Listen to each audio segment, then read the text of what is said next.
We are just about 1 day away from the release for Battlefield 2042, and with that, we've got some huge news to talk about regarding the post-game launch content. Obviously, we know Battlefield 2042 is going to be a live service game, and with that, we've got some brand new details regarding the Season 1 of Battlefield 2042. This information is coming straight from the horse's mouth and the new official Twitter account, the Battlefield Direct Communication, which I will leave in the link in the description, but basically what happened is Battlefield in the official new Twitter account posted a link to the blog, which basically outlined everything that we need to know regarding the launch of Battlefield 2042, but there's one section that we have to highlight, and that is the section that says what to expect after launch. To which it said this: launch is only the beginning. We're taking a new approach to live service with not only a commitment to new content, but a goal of enhancing the Battlefield experience through seasons that will continue to evolve the world of Battlefield 2042. They went on to state that in our first year of live service, we will deliver 4 seasons with 4 battle passes, 4 new specialists, and new locations along with more fresh content. We also intend to deliver updates to Battlefield Portal that will give players more ways to build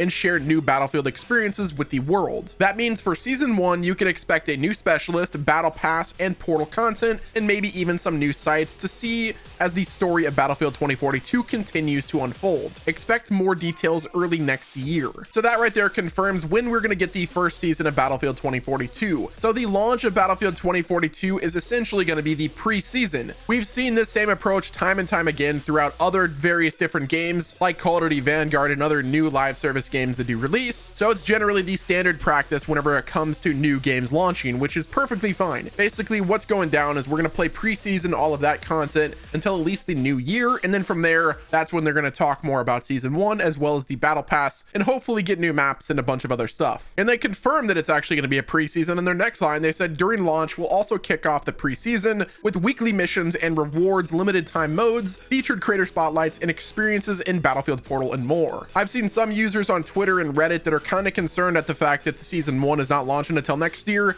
and the game is launching in the middle of November. So if a preseason is the same duration of a normal season of Battlefield 2042, then it's pretty safe to assume that the preseason of Battlefield 2042 will last about 3 months, which in my opinion is not a bad thing. I think 4 seasons for Battlefield 2042's first year is actually pretty solid. Now, there is one genuine criticism that I want to talk about, and this is coming from Bravo Intel, and they said this on their Twitter. The one thing here is that EA and DICE said a few months back that they would announce live services plans prior to launch, but now we're saying no news until next year. I won't lie with you guys, I was really hoping to see a roadmap of Battlefield 2042's first season, as well as a kind of an outline of what the second season would look like in the form of a roadmap, but it is what it is. As long as there's enough content at launch that can last us for at least 3 months, I am perfectly fine with the preseason being how it is. That should be ample time to learn the maps for Battlefield 2042's all-out warfare mode, dive headfirst into Battlefield Hazard Zone, and then play the absolute crap out of Battlefield Portal. What's crazy is I can easily see myself playing No Shar Canals on Battlefield 3 for 3 months without any problems and still be super happy with all of the content that I'm getting. Now, there is one sentence that I want to talk about in the what to expect after launch portion of the blog,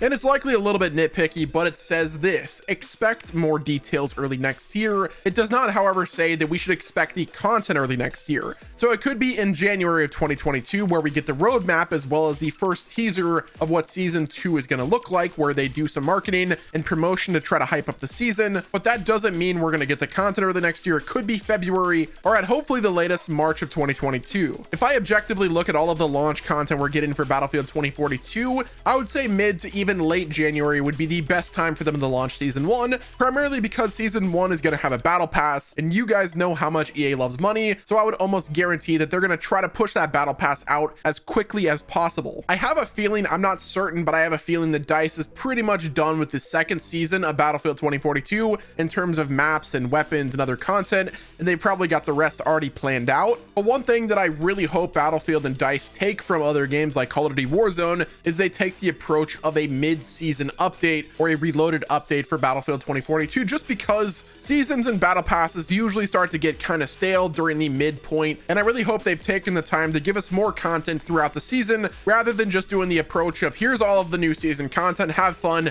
and we'll see you in 3 months. If EA and DICE want to retain players as long as possible, what they got to do is drip feed content. Look at games like Fortnite. The reason that they were able to retain so many players and be the top battle royale is because they were constantly releasing updates. It's almost like every 2 weeks there was a new update that added a new item, a new gun, and a bunch of bug fixes and stuff that fixed the game and changed the meta up a little bit, and I hope Battlefield and DICE take that same approach to this game. That is their path to success in keeping this game as active as possible. If they want it to be a live service, they gotta give us content more than just in the new season update of the game. My biggest hope for Battlefield 2042 is having a constantly evolving meta. I don't want Battlefield 2042 to have a gun that is completely broken that never gets updated. It's got to be constantly evolving. I don't want to see the same two weapons played throughout the entirety of the game. Just give us variety in the form of constant meta changes. Furthermore, the communication has got to stay on point for Battlefield 2042, and they're seemingly doing just that. They said in the blog, staying informed Battlefield direct communication. They said, and I quote, as we're heading into launch, we've launched a new Twitter account, Battlefield Direct Com, which is short for Battlefield Direct Communication. This is your guide